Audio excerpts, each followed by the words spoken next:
Yay Media Group.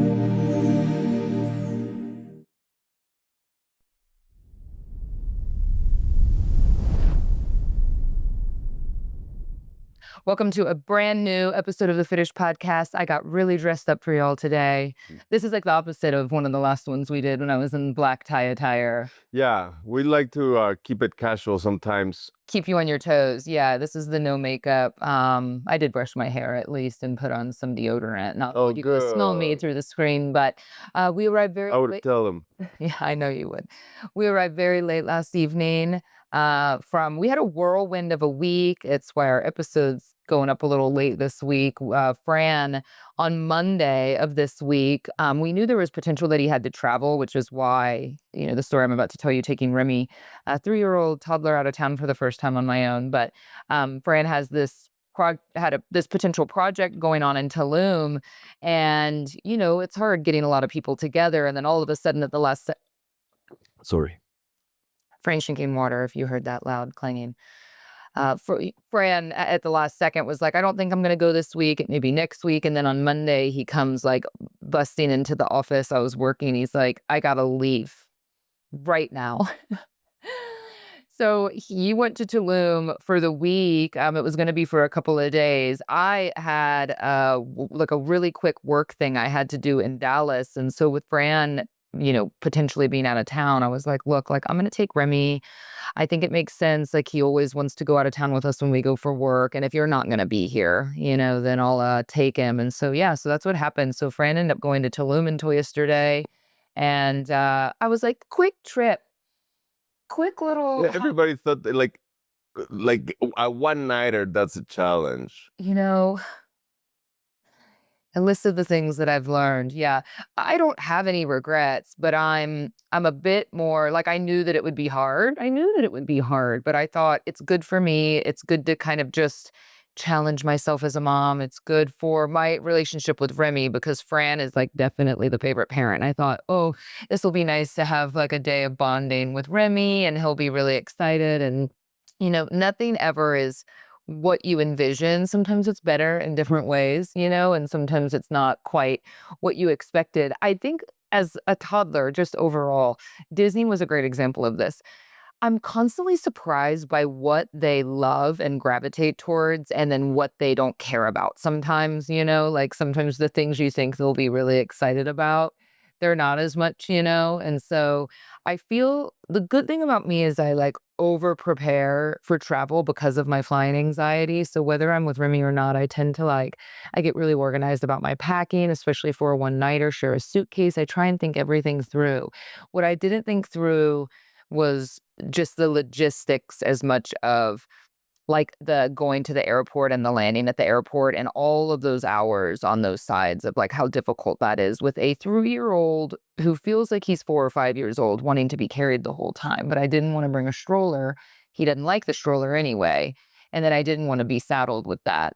But I needed a stroller for myself because of how much he wants to be carried, even if the stroller was a pain in the ass, But so the stroller, if that's the only thing you're carrying, it's not a pain in the ass.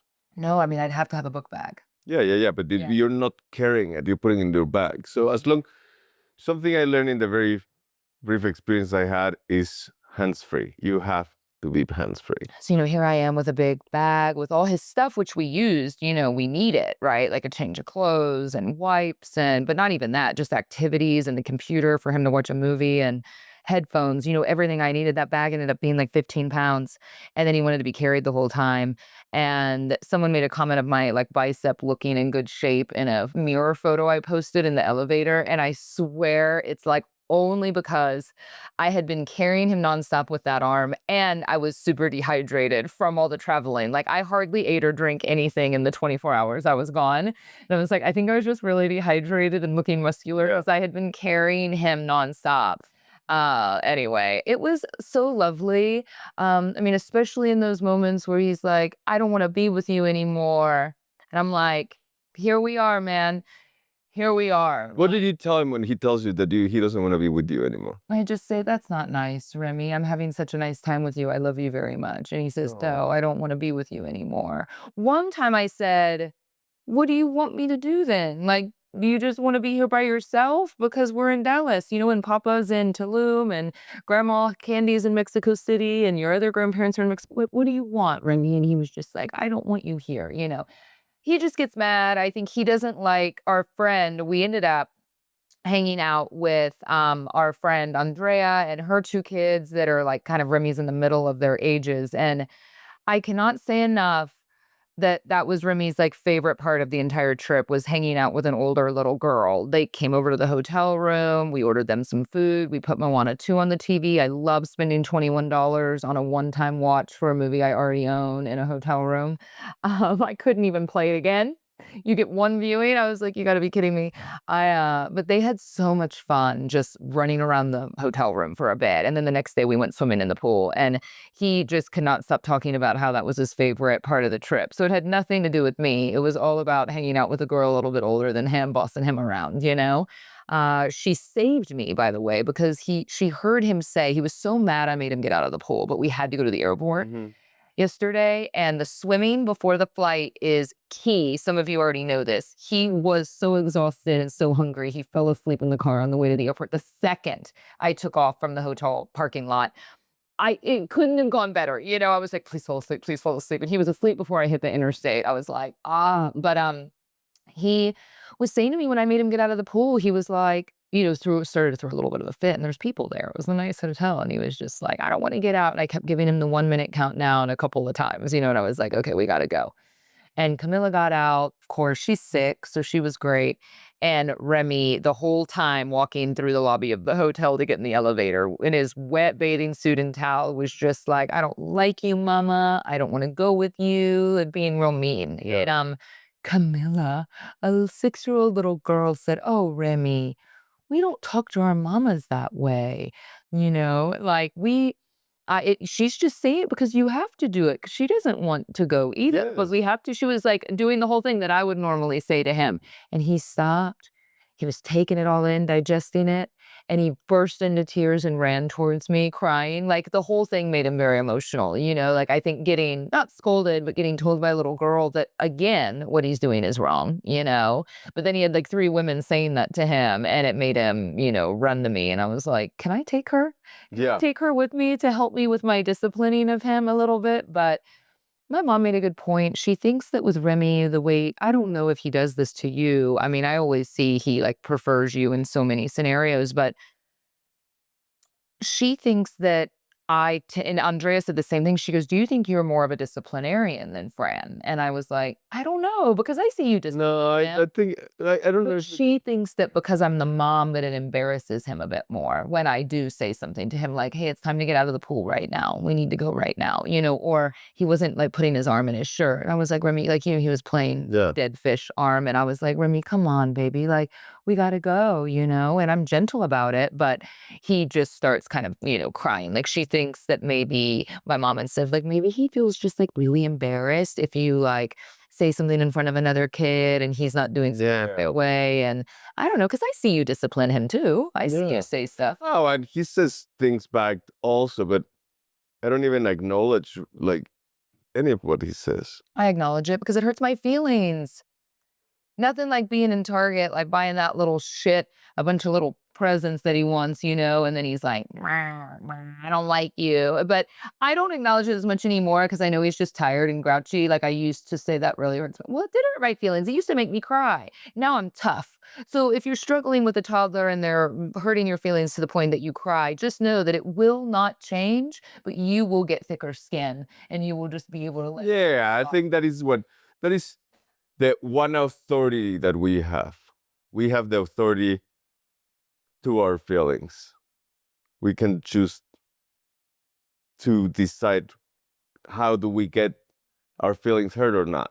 And it's a kid, like I think he says a lot of stuff that knows he gets a reaction and he knows what to say to each other that he gets that reaction.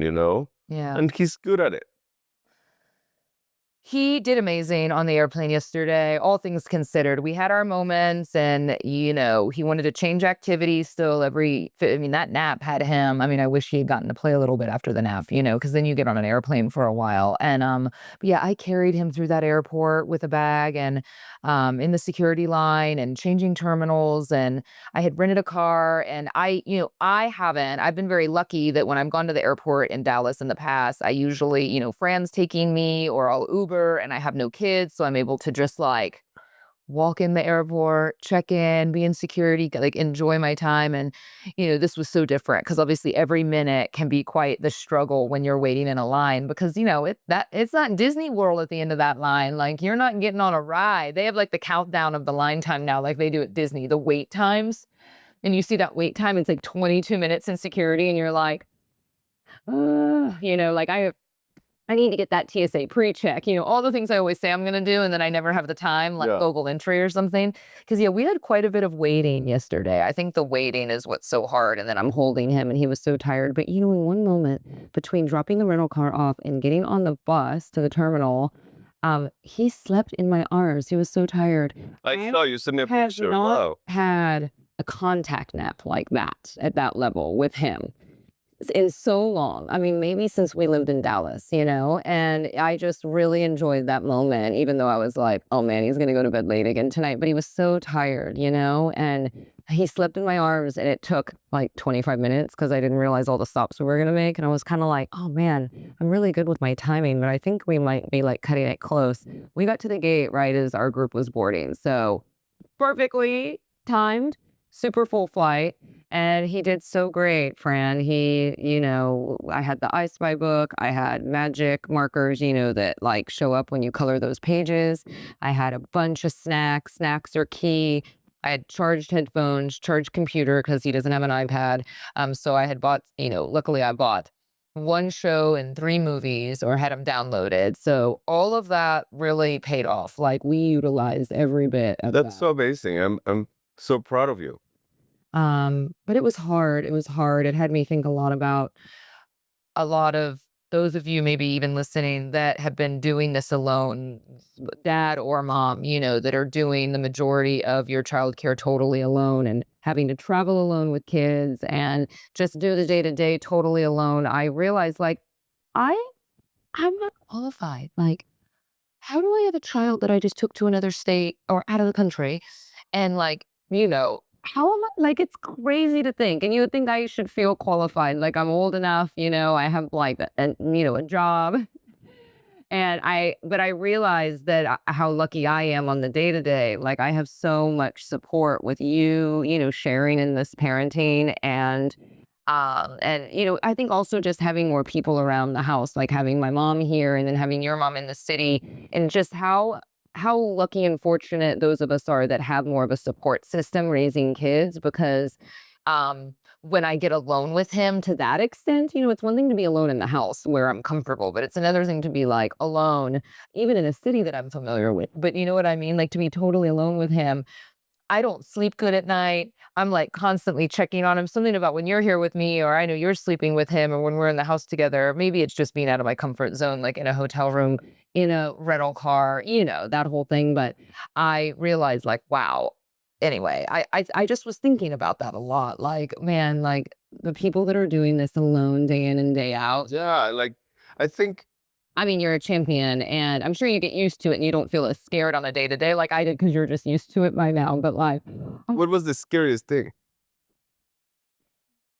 you know, I guess the scariest moment for me is just like, it's weird. It's almost like the anxiety of the day catches up to me at night. So when we're laying there going to bed at night, instead of being really relaxed, I'm just playing through everything we did that day. Like, wow, it's not that any moment in particular is super scary when I'm in it. It's just that you are constantly alerted, right? Like more than normal because I'm like, you're at a public airport, you're traveling on the plane, like, and you're with a 3-year-old who wants to like run around. So I kept telling him, just stay close to me. You can sit on the ground, you can color, but I always wanted him like within arm's reach, and he was so good. I mean, he did listen, which was great, but he wants to run and he wants to do the escalators by himself, and then he wanted to not hold my hand on the escalator. And then he, fell and sat down on the escalator and he was like so worried, and he's right next to me. But he's like, they want to be so defiant and independent, but you don't want them to be because you're. Especially an escalator.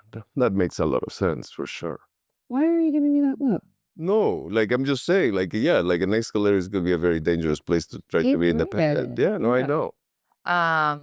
But just there's just lots of moments where just throughout the day you're just like, when you finally get them settled, Yeah. I hate that you feel that way. Like it's almost like you gave me a look of like that I just let him ride an escalator by himself, and I No. didn't. What I just said is that an escalator could be a dangerous place to try to be independent, you know? Yeah, but sometimes it's like if I'm standing next to him holding a hand and he was like, I want to do it without you. And I'm like, no, we're fighting over it. I wasn't gonna like I couldn't pick him up. I had this bag, like I didn't know. And I was just like, so I just like let him No, for step sure. out by himself right there. I mean, whatever. I don't have to defend myself. I'm a good mom, but like But it's just I don't think you have to defend yourself. I'm not saying anything to defend yourself. You just told the story that he was trying to be independent in the escalator, and the only thing I said is that that is maybe not the best place for him to be independent, especially if he fall. Mhm. So that is all I said. You don't have to defend yourself. Yeah, well, no, I sometimes just feel like I need to. I it was great. It was a great time, but it is weird to think that our kids get to an age where time with us isn't even as valued to them as time with other kids their age, And I'm really glad that I had that, like, plan for him to hang out with some friends because in a way it does, like, frankly make me, like, a little bit sad, but, like, all he wanted was to hang out with those other kids. Like, he wanted to leave the hotel room at night and go find their room. Well, I was like, "They you don't have live to here." think about yourself and what we put our parents through, Like I'm pretty sure it was devastating when it gets to a point that they don't even want to hang out with you at all. Yeah, like, when your kid wants to study abroad and just move away and not live in the same city as you anymore, and you can't even see them if you want to, like, I know, I bet it's pretty. I guess you have time to get there and raise them and hope that they are great, but it went well. Now I know I could do it again, if I wanted to or needed to in a situation, and now I know that a one-night trip is not in the cards unless I had to. It would have been nice to stay for a. Yeah, when I was in a meeting and I was telling, so the person that I was in Tulum with is also a good friend of ours. And I was telling her, like, yeah, she just took the kid for a night. It's like, oh my God, that's the craziest thing. Like for one night. It's just Yeah, because so it's a lot much of work. packing and unpacking. Like, it's a lot of packing and unpacking and getting settled to then just turn around and do it all again. It did feel crazy. The second I walked into the hotel room in Dallas, I got a notification that it was time to check in for my flight the next day. My heart sank a little bit. I was like, and like the rental car instructions for return, I had like just arrived and I was like, oh man. So yeah, but hey, I have some tips now. I feel like I had it figured out. We avoided any super major meltdowns with a 3-year-old. So that was great. So hopefully he'll have some good memories. Yeah, it seems that kid did has good memories. I got hosed in Target. Like we walked into Target and I was so tired at that point, and it had taken me so long to get that rental car that when we got into Target, I had some plans. Like maybe I'll get a coffee. Maybe I'll see if they have new, makeup. My mom wanted a white t-shirt. There were some things, I was like, I'll get Fran a Father's Day card. I was going to do all these like little fun things, right? Because I can't find good cards here. And we get in, Remy said, I want a princess cup. I said, okay, maybe we should do the toys first because I saw some toys. I was like, I had told him we'd get him a toy after the long travel day. Maybe we should do some toys, get a new superhero or something. No, I want a princess cup. I don't know where this came from. I'm assuming a little girl at school has it. And I was like, so I found a princess water bottle and threw that in the cart and then saw the toys. Like, I want that one. I mean, toy section when we're both tired is dangerous, But he saw a big monster and Superman he wanted. And then he saw Olaf and Elsa. And I was like, okay, you can get two things, but he didn't. He got like 10.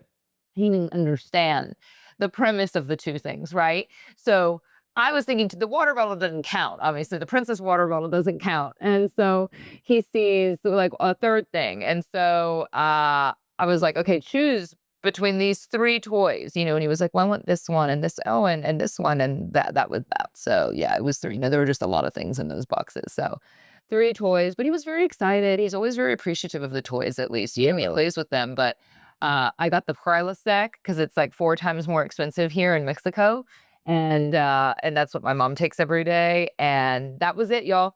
I went to the checkout. Like, I didn't even look. I didn't even have that kind of Target experience, so that was that. I was like, yeah, I was just done. So, yeah, we got to the hotel, and I don't know, it was nice. It was a really nice time in different ways than I expected, but I'm, like, beyond you can probably see if you watch this on YouTube, I'm beyond exhausted. And you told me you were so tired that you couldn't sleep and you were alone Monday, Tuesday, Wednesday. I mean, until last night when you Yeah. get us, right? And you still Like weren't it was asleep. like every night we went to bed around 11, Mm. maybe midnight. And I woke up at 4:30 the first night. Did you drink some alcohol? Sure, you had some drink. Yeah, for sure. That disrupts my sleep since we don't drink much now. That disrupts my sleep so much. Even if I just have a few glasses of wine, like I wake up in the middle of the night. I don't know. No, for sure. Like every time after our last, like around our meeting between 4 and 6, what? Your beard's touching the mic. Um, the rosé starts just flowing, and it's like, Mexican meetings, that's how they go. Mexican meetings. and waking up at 4:30 was just so brutal. And then the guy that so we're doing a project, a condominium project down there, and the guy that it's going to be the architect, hopefully, he is a parent from school, from Remy school. So they came with another developer from Remy school. So it was a good time. It was like we were trying to be as productive as possible. But for sure, like a dinner, like you have like a mezcalita, and then you have this, and then you go to sleep at midnight, and then you wake up the next day 5:30. You start meetings around 9. And you're like, Tired, yeah. by 6, you're like flying so low. Every time I wanted a glass of wine, on my trip, like I kind of like it on the airplane. Sometimes I'll get one depending on the time of the flight because I get so uneasy on the flight. But I don't want to drug myself unconscious because I'm solely responsible for a 3-year-old. But I'm so uneasy during takeoff, and I'm like, I should get a drink, But then I think about the back end of that travel, and it's like, well, if I were to have a mimosa, right, like on the flight on the way to Dallas, I'm like, well, mimosa wouldn't do a whole lot other than maybe make me feel like a little bit relaxed. So like I wouldn't be too drunk to like drive or do something. But then I think about how tired I'll be in a few hours from having that one mimosa. So I just didn't do it. I ordered a glass of wine on the flight last night because it was like 8 o'clock by the time I was up in the air. And I had like maybe a few sips of it because it was like so much managing stuff that, which was fine, Then it's another thing to spell. What do you mean? Like, yes, like you want to avoid any spelling potential hazard. Oh, spilling. Yeah. Oh my gosh. The couple next to me, I want to say this to y'all, and it's fine because I don't know this couple, but a couple sat down on the plane next to me last night. And dad, mom, she looked to be, I know we're not supposed to speculate, but she was like 7 months pregnant. Like maybe not quite 9, but she was 7 or 8 months pregnant. I mean, full belly. Um, the child, the little girl with them couldn't have been a year because she was not walking. She was kind of standing up, but she definitely looked to me like maybe 10 months old, 11 months old. Um, the dad was like so unhelpful on the flight. Like he was sleeping, and like I would see him, like if the woman needed to stand up and like go to the bathroom, he held her. But I was just like, oh my God, I couldn't imagine being like 7, 8 months pregnant. Granted, that's what she signed up for. I mean, she knows who her husband is after having, going to have a second kid with him at this point. Yeah. But I was like, and at one point she was in the bathroom, he was holding the baby, and the baby knocked over a glass, an actual glass of a drink that he was drinking. It shattered everywhere. And this baby was at the age where the baby wanted to like crawl around on the floor, and he was like so mad about it. But it's also like, first of all, why are we getting glasses with babies up there? Like actual glasses. Yeah. You could do plastic cups, and it was just crazy for me to watch because then the baby was also like throwing nuts everywhere. And they just left it there. I'm just a different type of parent. Like, I get that babies are going to be babies, but like, oh my God, the mess that was there for those flight attendants to clean up from everything, it was just insane. Like, they were just letting the baby throw food on the ground.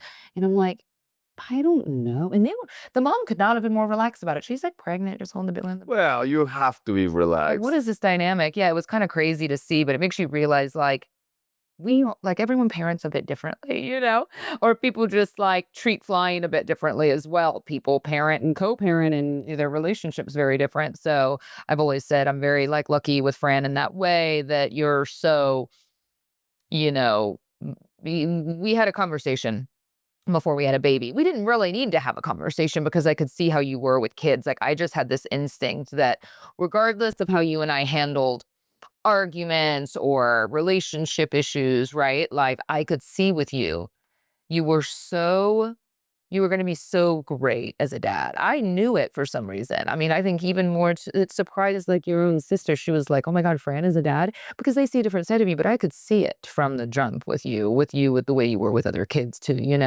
I actually couldn't have even anticipated like how great you were going to be as a dad. And I watched you with Remy, but you're so hands-on, I mean, there's never been that moment of like what I'll see sometimes happen is just like the dad hands the baby to the mom, like, "Go change the diaper." I mean, we definitely have had our line, paper, rock, scissors over it, like, "It's your turn, it's Yeah, your turn."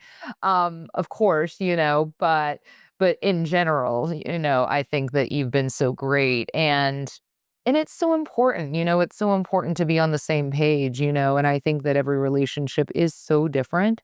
Most women know the dynamic, like even talking to Andrea, she's like, "The dynamic with us is like he works a lot and I am home." And this is how it goes. And I mean, there's definitely moments where I'm really tired, but this has also kind of been the agreed upon dynamic, for a yeah, while of how things are going to be.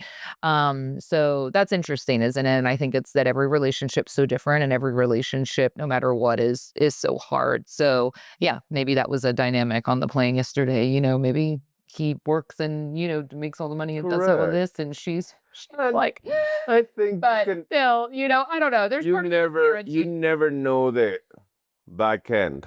you're right. You never know the backstory of someone's relationship, but I don't know. I guess there's something that feels it with parenting that even if the man is the one working all long hours and working all the time and making the money, that you would still want to be a little more hands-on with raising your children, even if you were really busy all day long doing that, I but I could not my agree more. place. It's not my place. And I'm glad that we have a relationship where you're like, you know, super hands-on chasing him around, or we can at least like trade off back and forth. Yeah, Like, no, and okay, I the need a thing is that I don't know, for me it's a no-brainer. Like yeah, you want that relationship. and I want to have those experiences like with him and know that I'm there for him in any situation. Um, an interesting conversation I had with my friend too was that something, the more I go back to the States and then get now that I'm in different stages of parenting and then being in Mexico, I have this really like interesting perspective on things. And I think it's always nice to share with y'all like that are curious because it is true. While it is true that in Mexico, because support around the home, meaning someone in the home, if you wanted someone in your house every day to clean and to cook, it's more affordable here. And a lot of people have it. A lot of people utilize this, right? A lot of people utilize nannies. Now, the nanny thing has always been so interesting to me because when you're in the United States, most families, let's be real, that have childcare like that on a day to day have more money to spend because it's like a more expensive service, right? But you also find with that, and I hope and I don't think it's true for everyone that the parental attachment is being outsourced a little bit, that the nannies are actually, like fully taking care of the kids a lot of the time. And it was an interesting conversation I had with my friend because, they go to a nice school in Dallas, a nice public school, right? So school is free when you live in the neighborhood, but it's a nice school. And she said what's been so because she's Mexican but has lived in Dallas for a while and she does not have, nannies. She's a full-time stay-at-home mom. She has a business now, but she's full-time mommy. And she said it's been really hard for her to make some friends at school because a lot of the women will say, "Oh yeah, like set it up with my nanny." And she's like, "I end up like spending more time talking to the nannies because the parents are having the nannies bring the kids to play dates." And she's like, "I don't like it because, when I'm in Mexico, if I lived in Mexico, and I totally agree with her because here what I've noticed is even the families that have nannies, because they have 3 kids, they had a nanny at the house. The nannies we at least haven't seen it to the extent that the nanny is the one taking the child to the play date and it's just nannies at someone's house. The nannies are really only used for helping when we're at a party so the parents can kind of interact and mingle and, your kid runs off or when the kids are sitting down at the kids' table eating, they're helping them do all of that. And so I've really liked to see, now I'm sure there's moments here of nannies like, there's a level of that. But it's been really interesting to see kind of the use of the nanny incorporated. Like even when we have our babysitter over, a lot of times we're doing an activity and I'll step in here to take a work call, but then I can like go back out and he's having a blast with her, or we go somewhere where like, I don't really want to climb. And she's like a 19-year-old girl, right? So she's climbing with him and I'm still there like watching and taking photos and playing. But I don't know. I wanted to kind of find that hybrid of like, how can I have some support?